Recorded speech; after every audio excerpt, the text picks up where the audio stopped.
लखलख चमचम तळपत होती शिवांची तलवार, लखलख चमचम तळपत होती शिवांची तलवार, महाराष्ट्राला घडविणारे तेच खरे शिल्पकार. आदरणीय उपस्थित गुरुजन आणि परिषद यांना माझा विनम्र नमस्कार. मी आर्यापॉट येथील इयत्ता 9 चिकी गुरुकुल शाळेत शिकते. माझा आजचा विषय आहे वर्तमानाला मार्गदर्शक आणि भविष्याला दिशादर्शक असा हा शिवरायांचा इतिहास.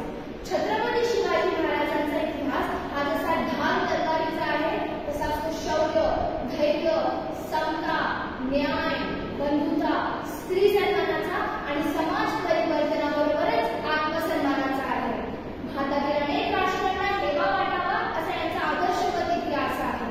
वर्तमानाला मार्गदर्शक आणि भविष्याला दिशादर्शक असा शिवरायांचा इतिहास आजच्या पिढीला पावलोपावली प्रेरणा देत राहतो. सिंहाची चाल, गरुडाची नजर, स्त्रियांचा आदर, शत्रूचे वर्तन असे असावे मावळ्याचे वर्तन हीच शिवाजी महाराजांची शिकवण. जगावे तर वाघासारखे आणि लढावे तर शिवरायांसारखे.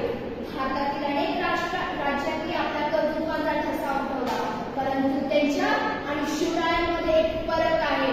इतरांनी आपल्या वाडवडिलांच्या राजगादीवर बसून राज्य चालवले, परंतु शिवरायांनी स्वतः संघर्ष करून स्वराज्य निर्माण केले. ज्यांनी शून्यातून स्वराज्य निर्माण केले त्यांच्यापेक्षा मोठी प्रेरणा आणखी काय असू शकते?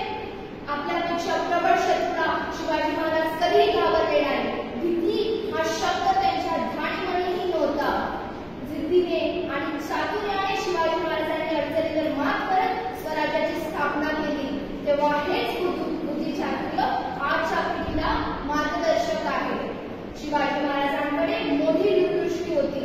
स्वराज्यासाठी काय काय केले जाऊ शकते यांचा विचार त्यांच्याकडेच होता. त्यांनी बांधलेले गड किल्ले व त्यांनी जिंकलेल्या मोहीम हे याचे उत्तम उदाहरण आहे. तेव्हा त्यांची अशी दूरदृष्टी आजच्या पिढीला निश्चितच दिशादर्शक ठरते. शिवाजी महाराजांनी स्त्रियांना लढण्या करणाऱ्यांना कठोर शिक्षा केली. स्त्रियांविषयी त्यांच्या मनात प्रचंड आदर होता. हिंदू असूनही शिवाजी महाराजांनी मुस्लिमांशी भेदभाव नाही केला. आपली लढाई मुस्लिम धर्माशी नसून तर त्याच्या साम्राज्याशी आहे असे ते नेहमी सांगत. तेव्हा त्यांचे विचार, त्यांचे गुणवैशिष्ट्ये व त्यांचा असा आदर्श